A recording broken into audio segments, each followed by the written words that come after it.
Dan had always cherished the solitude of his grandfather's lakeside property.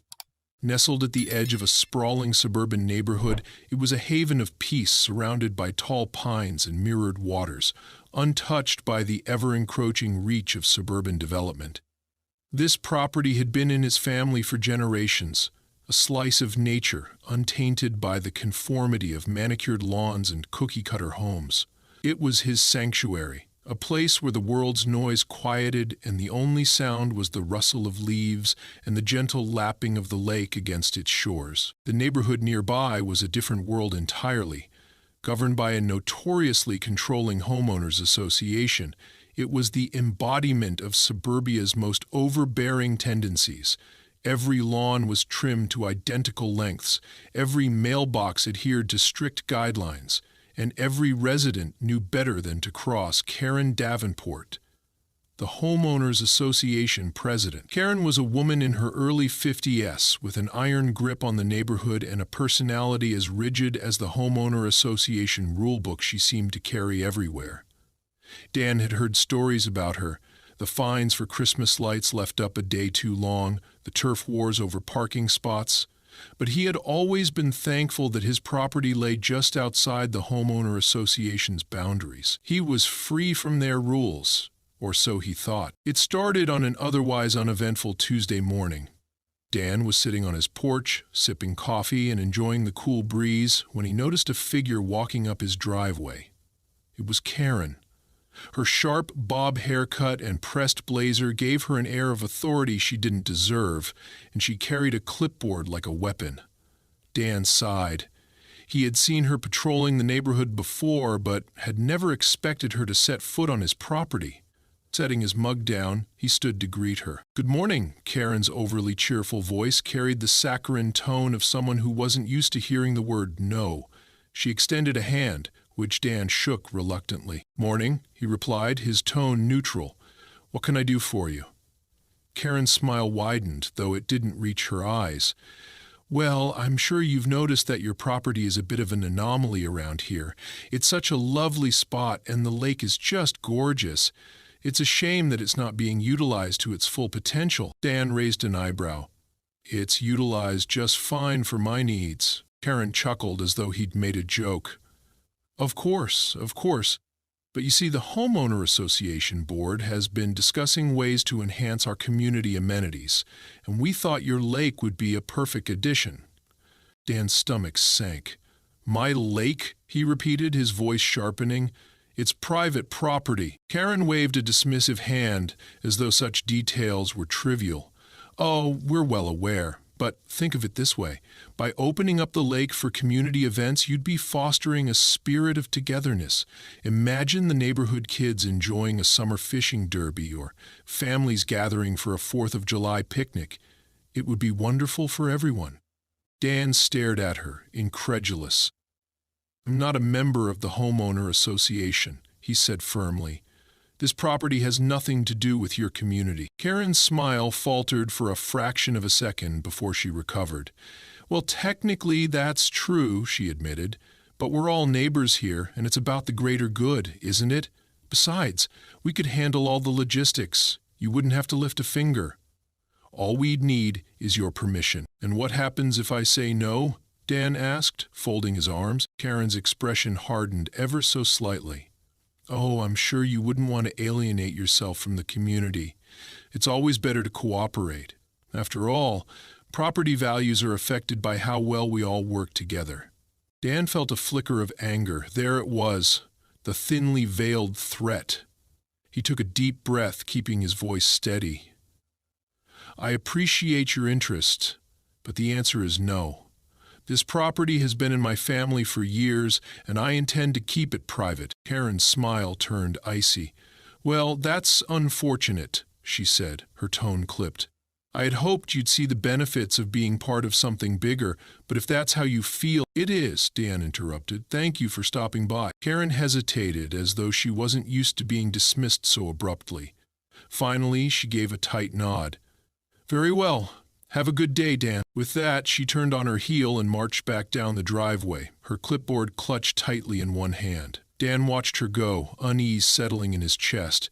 He had a feeling this wasn't the last he'd see of Karen Davenport. The days that followed were uneventful at first. Dan went about his usual routine, enjoying his peaceful mornings by the lake and working on the cabin repairs his grandfather had left unfinished. But the sense of unease lingered. He couldn't shake the feeling that Karen's visit had been more than a casual proposal. Sure enough, his suspicions were confirmed a week later when he found a letter taped to his front door. The letter was written on official homeowner association stationery, complete with the organization's logo at the top. It began with a condescending preamble about community spirit before launching into a list of reasons why Dan should reconsider his decision. The lake, it claimed, was a natural resource that would benefit everyone in the neighborhood. It even suggested that his refusal could be seen as a lack of goodwill toward his neighbors. At the bottom of the letter, Karen's signature loomed like a stamp of authority. Dan crumpled the letter in frustration. He wasn't part of the homeowner association. They had no jurisdiction over him or his property, yet here they were, trying to pressure him into compliance.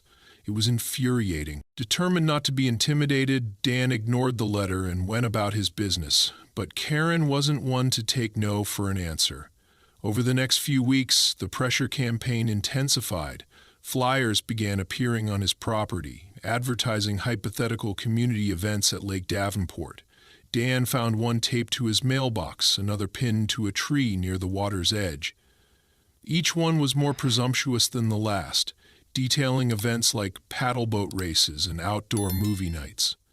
It was as though Karen had already claimed the lake as homeowner association property. The final straw came when Dan discovered a group of homeowner association members standing on the edge of his lake, discussing plans for a new dock. They hadn't even bothered to ask his permission. Furious, he stormed down to confront them, demanding to know what they were doing on his property. Karen, who was leading the group, met his anger with her usual condescension. "We're just exploring possibilities," she said smoothly. "No decisions have been made." "This isn't a negotiation," Dan snapped. "This is my land, and you have no right to be here." Karen's smile didn't waver, but the steel in her eyes was unmistakable. "You might want to reconsider your stance, Dan," she said. "After all, we're only trying to help the community." Dan clenched his fists, his frustration boiling over. He had tried to be polite, but Karen had crossed the line. It was clear she wouldn't stop until she got what she wanted. But Dan wasn't about to back down. This was his home, his sanctuary, and he wasn't going to let anyone take it from him, least of all Karen Davenport. The pressure campaign began subtly, almost like an irritating hum in the background of Dan's otherwise quiet life. At first, it was easy to dismiss Karen's antics as harmless overreach. A few condescending letters, some passive-aggressive flyers, and the occasional icy glance from homeowner association members driving by his property. Dan told himself that if he simply ignored her, she'd move on to another target. But Karen wasn't the type to let things go, and her efforts soon escalated from mild annoyances to a full-scale campaign to break his resolve. One morning, Dan woke up to find a neatly folded letter slipped under his front door. The envelope bore the homeowner association's emblem, and the letter inside was printed on the same official stationery as the one he had crumpled and discarded weeks earlier. This time, the tone was more formal, almost legalistic. The letter claimed that the homeowner association had discovered old documentation suggesting that the lake might fall under the shared use clause of a long-defunct community covenant. It was vague and full of legal jargon, but the implication was clear. Karen and the homeowner association were laying the groundwork for a claim on his property. Dan felt a pang of anxiety as he reread the letter. He knew his grandfather had meticulously maintained records of the property's ownership, and he was confident that no such covenant existed. But the letter served its purpose. It planted a seed of doubt. Could the homeowner association find a loophole, some obscure technicality that would allow them to encroach on his land? He decided to consult a lawyer, just to be safe. Meanwhile, Karen's efforts continued to grow bolder. Flyers advertising hypothetical community events at the lake were now being distributed door to door throughout the neighborhood. The events were described in absurdly specific detail: fishing tournaments, paddleboat rentals, even a proposed lakefront movie night complete with a floating screen. The flyers made no mention of Dan or the fact that the lake was private property. Instead, they treated the lake as though it were already a public amenity, a fait accompli that Dan had no power to contest. The boldness of it all left Dan both angry and bewildered. He couldn't understand how Karen thought she could simply will his property into becoming part of the homeowner association. It wasn't just overreach, it was a complete disregard for his rights as a landowner. He started keeping the flyers as evidence, filing them away alongside the letters and other correspondence from the homeowner association. If this ever turned into a legal battle, he wanted to be prepared. As the weeks passed, the neighborhood began to take notice of the brewing conflict. Some residents quietly expressed their support for Dan, agreeing that Karen had gone too far. Others, particularly the die-hard homeowner association loyalists, sided with Karen and began parroting her talking points about community spirit and property values. Dan overheard snippets of conversation at the local grocery store and hardware shop, whispers about his supposed selfishness, rumors that he was planning to sell the property to developers, and even accusations that he was intentionally withholding the lake out of spite. The whispers turned into open hostility one Saturday afternoon when Dan returned home to find a group of homeowner association members gathered near the lake's edge. They were standing in a loose circle, gesturing animatedly as they discussed something Dan couldn't hear. Several of them were holding clipboards, and one man was taking photos with his phone. Furious, Dan marched down to confront them. "What the hell is going on here?" he demanded, his voice cutting through the crisp autumn air. The group turned to face him, their expressions ranging from sheepish to defiant. Karen, of course, was among them, her ever-present clipboard clutched tightly in one hand. "Good afternoon, Dan," she said, her tone dripping with insincerity. "We're just conducting a preliminary survey. No need to be alarmed." "On my property?" Dan shot back. "Without my permission?" Karen's smile didn't falter.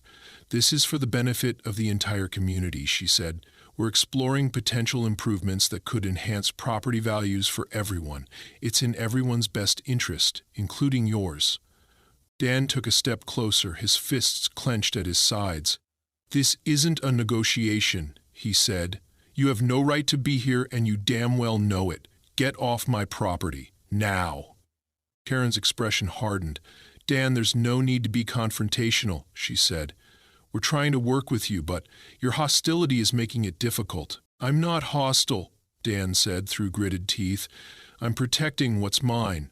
Now, leave." The group hesitated, looking to Karen for guidance. Finally, with an exasperated sigh, she signaled for them to pack up. "Fine," she said. "We'll leave for now.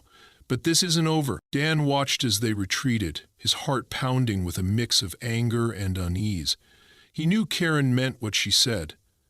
This wasn't over. If anything, the encounter had only emboldened her. Sure enough, the next day brought another escalation. Dan woke up to the sound of a truck idling in his driveway. He threw on a jacket and rushed outside, only to find a crew unloading materials near the lake. Wooden planks, nails, and other supplies were being stacked on the ground, and a small sign had been planted nearby that read, "Future Site of Homeowner Association Community Dock." Dan's blood boiled. He marched over to the crew and demanded to know who had authorized the construction. The foreman, a gruff man in his 50s, shrugged and gestured toward Karen, who was standing nearby, supervising the operation. "This is private property," Dan shouted as he approached her. "What the hell do you think you're doing?" Karen turned to face him, her expression calm but smug. "The homeowner association has every right to make improvements for the benefit of the community," she said. "This dock will be a wonderful addition." "Over my dead body," Dan snapped. "I'm calling the police." Karen's smugness faltered, but only for a moment. "You do that," she said, crossing her arms. "But I think you'll find that we're well within our rights." Dan didn't waste another second. He stormed back to his house and called the local sheriff's office. When the deputies arrived, Karen tried to spin the situation as a misunderstanding, claiming that the homeowner association had permission to begin construction. But when Dan produced the property deed and other documentation, it became clear that she had overstepped her bounds. The deputies ordered the crew to cease work immediately and warned Karen that any further attempts to trespass on Dan's property could result in criminal charges. She tried to argue, but it was no use. For the first time, Dan saw a flicker of uncertainty in her eyes. As the crew packed up and left, Dan felt a small sense of victory, but he knew Karen wasn't finished. This was a woman who thrived on control, and she wasn't going to let go of her campaign that easily. If anything, the confrontation had only escalated the stakes. Dan braced himself for whatever came next, determined to protect his home and his lake from Karen's relentless overreach. The aftermath of the construction crew incident left Dan with a mixture of relief and apprehension. While the deputies had put an end to the immediate trespassing, he knew Karen wasn't the type to retreat gracefully. If anything, the confrontation seemed to fuel her resolve, and Dan could feel the storm brewing. She was a woman used to getting her way, and the idea of a non-compliant neighbor standing in her path was an affront she wouldn't tolerate. A week passed without incident, but the silence was far from comforting. Dan felt as if he were living under a magnifying glass, every move scrutinized by Karen and her loyal band of homeowner association followers. Every time he stepped outside, he noticed unfamiliar cars idling nearby or neighbors walking their dogs a little too slowly past his property. It wasn't paranoia. Karen was clearly orchestrating some kind of campaign, and it was only a matter of time before her next move. One morning, Dan awoke to find a new letter taped to his front door. The envelope was thicker this time, containing several folded pages of what appeared to be legal documents. The letterhead was the homeowner association's standard stationery, but the language was markedly different, cold, clinical, and threatening. It was a cease and desist letter, accusing Dan of obstructing community development and illegally denying access to shared resources. The letter claimed that the homeowner association had uncovered historical documentation proving that the lake had been designated as a community asset decades ago. It demanded that Dan immediately cease his interference and allow the homeowner association to proceed with their plans, or they would pursue legal action. Dan's hands shook as he read the letter. He knew it was complete nonsense. His grandfather had been meticulous about safeguarding the property's private status, but the sheer audacity of the claim left him rattled. The thought of facing a legal battle with the homeowner association was daunting, especially since Karen seemed more than willing to twist the truth to suit her. Determined to fight back, Dan called his lawyer, a no-nonsense woman named Evelyn who had a reputation for taking on homeowner association bullies. He scanned the letter and sent it to her for review, explaining the situation in detail. Evelyn called him back within an hour. "This is classic homeowner association intimidation," she said, her voice calm but firm. "They're trying to scare you into compliance. That letter has no legal basis. It's just a bunch of bluster, but we need to be proactive. I'll draft a formal response and put them on notice. If they want to escalate this, we'll be ready." Dan felt a surge of relief at her confidence, but he couldn't shake the knot of anxiety in his stomach. Karen wasn't just trying to intimidate him. She was rallying the neighborhood against him, turning his peaceful lakeside retreat into a battleground. And as much as he hated to admit it, part of him feared she might succeed. The escalation came sooner than he expected. A few days later, Dan returned home from running errands to find a large banner strung across the entrance to his driveway. It read, "Community right over greed. Support homeowner association access to the lake." A small group of residents stood nearby, holding signs and handing out flyers to passing cars. Karen was, of course, at the center of it all, her clipboard in hand and a triumphant smile on her face. Dan parked his truck at the edge of the driveway and got out, his jaw clenched in frustration. As he approached the group, Karen stepped forward to meet him. "Good afternoon, Dan," she said, her tone dripping with faux politeness. We're here to raise awareness about an important community issue. I'm sure you understand." "Get off my property," Dan said, his voice low and steady. "Now." Karen's smile didn't waver. "Oh, we're not on your property," she said, gesturing to the edge of the driveway. "This is public land, and we're exercising our right to peaceful assembly. You can't stop us." Dan glanced at the crowd. Most of the residents avoided his gaze, their expressions ranging from embarrassed to defiant.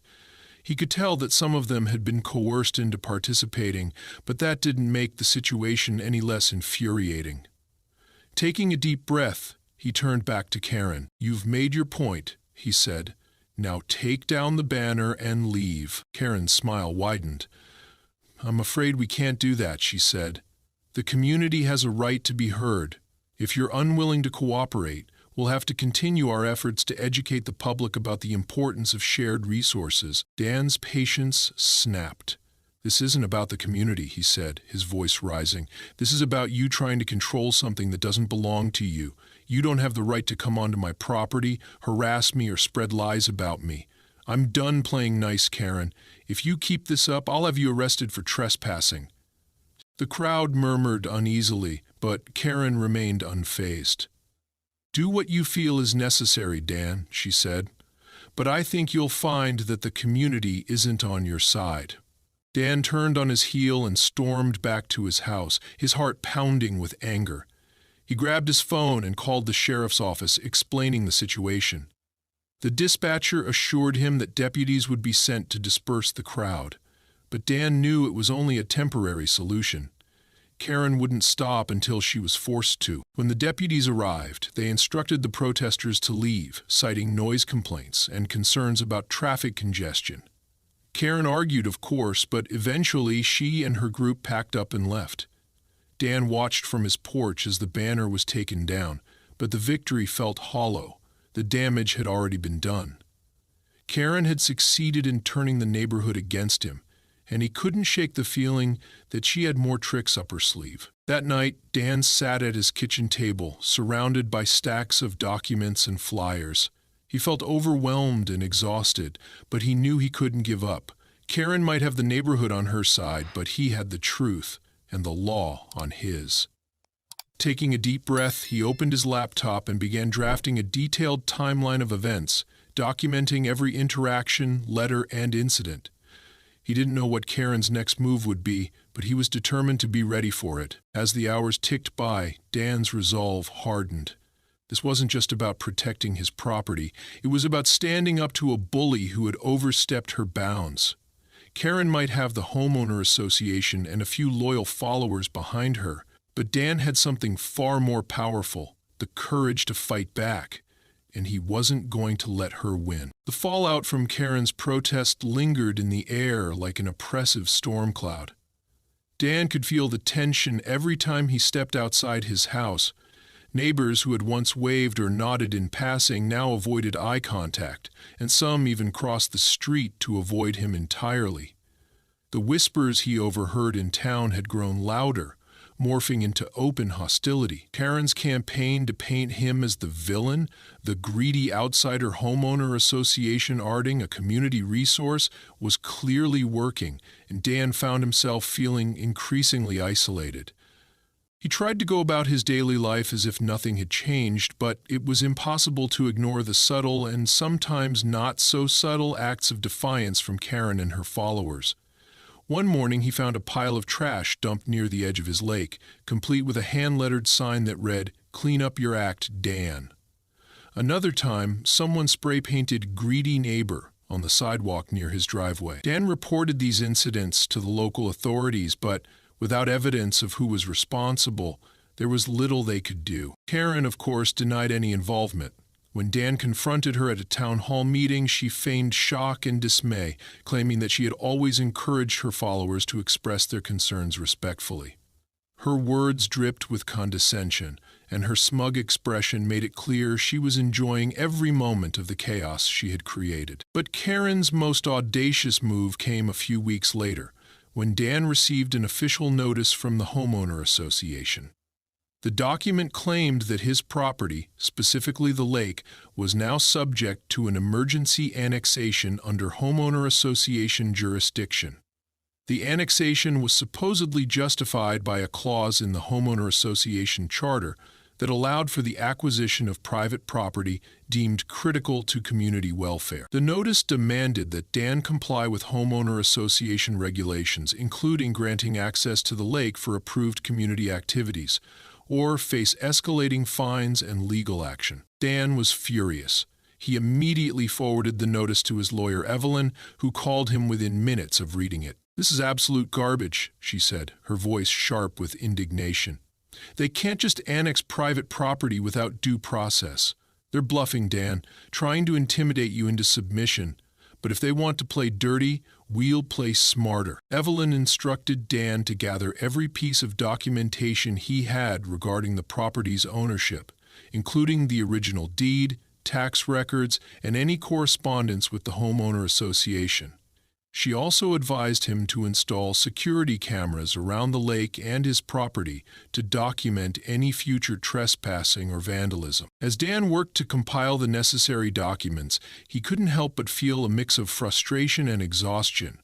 This battle with Karen and the homeowner association was consuming his life, turning what had once been his peaceful retreat into a source of constant stress. But every time he considered walking away, selling the property and leaving the neighborhood for good, he thought of his grandfather. The old man had poured his heart and soul into this land, building the cabin with his own hands and preserving the lake as a sanctuary for future generations. Dan couldn't let Karen take that away. The situation came to a head on a crisp Saturday morning. Dan woke up to the sound of heavy machinery rumbling outside. He threw on a jacket and rushed out to find a construction crew assembling at the edge of the lake. Trucks loaded with materials and equipment were parked along the road, and a group of workers was unloading tools and lumber. Karen was there too, clipboard in hand, directing the operation like a general commanding her troops. "What the hell is this?" Dan shouted as he approached the group. Karen turned to face him, her expression one of feigned surprise. "Oh, good morning, Dan," she said, her tone sickeningly sweet. "We're just beginning the preliminary work for the community dock. I assume you received the notice about the annexation?" "This is illegal, and you know it," Dan said, his voice tight with anger. "You have no right to be here." Karen's smile didn't falter. "On the contrary, we have every right. The homeowner association voted unanimously to approve the annexation. This is for the benefit of the entire community, Dan. You really should consider cooperating. It would make things much easier for everyone." Dan felt his blood boil. "You can't just vote to take someone's property," he said. "This isn't a dictatorship, Karen. Get your crew out of here before I call the sheriff." Karen's smile turned cold. "Feel free to call them," she said. "But I don't think you'll find much support for your position. The community is behind us, Dan. This is happening, whether you like it or not." Dan didn't bother arguing further. He stormed back to his house and called the sheriff's office, explaining the situation in detail. While waiting for deputies to arrive, he also called Evelyn, who immediately began drafting a cease and desist order. By the time the sheriff's deputies showed up, Dan was armed with documentation proving his ownership of the property and the illegitimate. The deputies ordered the construction crew to halt all activity and leave the property, warning Karen that any further attempts to trespass could result in criminal charges. Karen argued, of course, but the deputies were firm. They reminded her that the homeowner association's authority did not extend to private property and that any disputes would need to be settled in court. As the crew packed up and left, Karen shot Dan a venomous glare. "You're making a mistake," she said, her voice low and threatening. "This could have been so much easier." Dan didn't respond. He watched in silence as Karen and her followers retreated, his heart pounding with a mix of anger and triumph. He had won this round, but he knew the fight wasn't over. Karen wasn't the type to back down, and her parting words felt like a promise of more trouble to come. That evening, Dan sat on his porch, staring out at the lake as the sun dipped below the horizon. The water reflected the fiery hues of the sunset, a reminder of why he was fighting so hard to protect this place. It wasn't just about the property. It was about preserving the legacy his grandfather had entrusted to him. As the first stars appeared in the night sky, Dan made a silent vow. No matter what Karen threw at him, he wouldn't give up. This was his home, his sanctuary, and he was determined to defend it at all costs. The tension between Dan and Karen had reached its breaking point. Days after the sheriff shut down the unauthorized construction at the lake, Karen had gone suspiciously quiet. Dan knew this wasn't a good sign. Karen didn't back down or give up. She regrouped, recalibrated, and came back twice as forceful. Dan felt the weight of her silence like an impending storm, and he couldn't shake the feeling that her next move would be her boldest yet. He wasn't wrong. One morning, Dan received an envelope in the mail. It was thick, stamped with an official legal seal, and addressed to him personally. Opening it, he found a lawsuit filed by the homeowner association against him, claiming that he had violated the common good of the community by denying access to the lake. The suit cited vague clauses about shared resources, public benefit, and community rights, all of which were clearly fabricated or misapplied. Karen and the homeowner association were demanding access to the lake, damages for emotional distress caused to the neighborhood, and reimbursement for the costs they had incurred during their unauthorized construction attempts.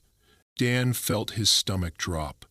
While he had been prepared for legal threats, an actual lawsuit was a different beast entirely. He immediately called his lawyer, Evelyn, who reviewed the documents with the sharp eye of a seasoned litigator. "This is complete nonsense," she said, though there was a hint of irritation in her voice. "They're throwing spaghetti at the wall hoping something sticks. But don't worry, Dan, we'll fight this, and we'll win." Evelyn quickly got to work, filing a counterclaim against the homeowner association for harassment, trespassing, and damages to Dan's property. She also filed a motion to dismiss their lawsuit on the grounds that it was frivolous and without merit. In the meantime, Dan prepared himself for what was sure to be a drawn-out and exhausting legal battle. While the case wound its way through the courts, Karen ramped up her smear campaign. Homeowner association members began circulating a petition, demanding that Dan comply with community standards or face further consequences. Flyers were distributed throughout the neighborhood, painting Dan as a greedy outsider who was holding the community hostage by refusing to share the lake. Some of the flyers even contained doctored photos of Dan's property, making it appear run down and unkempt to support Karen's narrative that he wasn't a responsible neighbor. Dan felt the weight of the hostility every time he left his house. Some neighbors openly glared at him, while others whispered behind his back.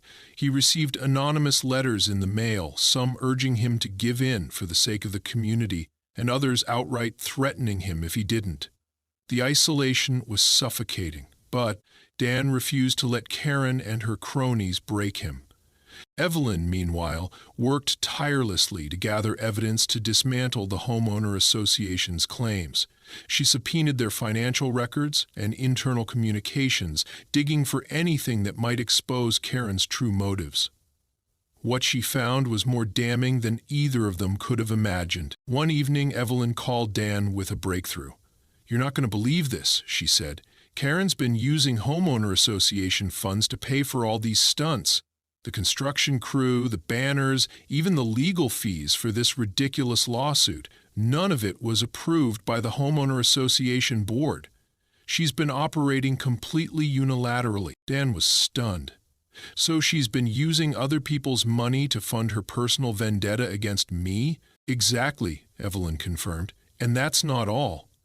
It turns out she's been manipulating homeowner association elections to keep herself in power, bullying other board members into going along with her schemes, and misappropriating funds for personal expenses. This lawsuit is just the tip of the iceberg." Evelyn's discovery gave Dan the leverage he needed. Armed with evidence of Karen's misconduct, they prepared not only to defend against the lawsuit, but to expose her corruption to the entire community. The court date finally arrived, and Dan found himself sitting in a crowded courtroom, flanked by Evelyn and her legal team. On the other side of the room, Karen sat with her lawyer, looking as smug and confident as ever. The tension in the air was palpable as the judge entered and called the session to order. Evelyn wasted no time dismantling the homeowner association's case. She presented clear evidence that the lake was private property, owned outright by Dan and his family, and had never been part of the homeowner association's jurisdiction. She highlighted the numerous incidents of trespassing, harassment, and vandalism orchestrated by Karen, painting a picture of a coordinated campaign to intimidate and coerce Dan into compliance. But the real bombshell came when Evelyn presented the evidence of Karen's financial misconduct. She laid out the records showing how Karen had misused homeowner association funds, violated the organization's bylaws, and engaged in a pattern of corrupt behavior. The courtroom was silent as Evelyn delivered her closing argument, systematically dismantling Karen's credibility and exposing her true motives. When Karen took the stand, her composure began to crack. Under cross-examination, Evelyn cornered her with pointed questions about the financial records, the unauthorized construction, and her personal vendetta against Dan. Karen tried to deflect and deny, but the evidence was overwhelming. By the time Evelyn was finished, Karen's smug confidence had dissolved into barely concealed panic. The judge's ruling was swift and decisive. The homeowner association's lawsuit was dismissed with prejudice, meaning they couldn't bring the same claims against Dan again. The court also ruled in Dan's favor on his counterclaims, ordering the homeowner association to pay substantial damages for harassment and trespassing. But the final blow came when the judge recommended that the homeowner association conduct a full internal audit and that Karen stepped down as president immediately. As the gavel fell, Dan felt a wave of relief and vindication. He had won, not just for himself, but for the principle that bullies like Karen couldn't trample over others with impunity. The courtroom erupted into murmurs as Karen stormed out, her face red with humiliation. In the weeks that followed, the neighborhood began to change. Karen was forced to resign from the homeowner association, and a new board was elected, one committed to transparency and fairness. Many neighbors who had sided with Karen apologized to Dan, admitting they had been misled by her lies. While Dan accepted their apologies, he kept his distance, wary of letting anyone get too close after everything he had been through. Life slowly returned to normal. Dan spent his days restoring his grandfather's cabin, fishing on the lake, and enjoying the peace and quiet he had fought so hard to protect. The flyers, the protests, and the lawsuits were a thing of the past, and the lake once again became a sanctuary, untouched by the chaos of the outside world. One evening, as the sun set over the water, Dan sat on his porch, reflecting on everything that had happened. He thought about his grandfather and the legacy he had left behind, a legacy Dan had defended against all odds. The lake shimmered in the fading light, a symbol of resilience and perseverance. Dan knew the battle had been worth it. This was his home, his sanctuary, and he wasn't going to let anyone take it away.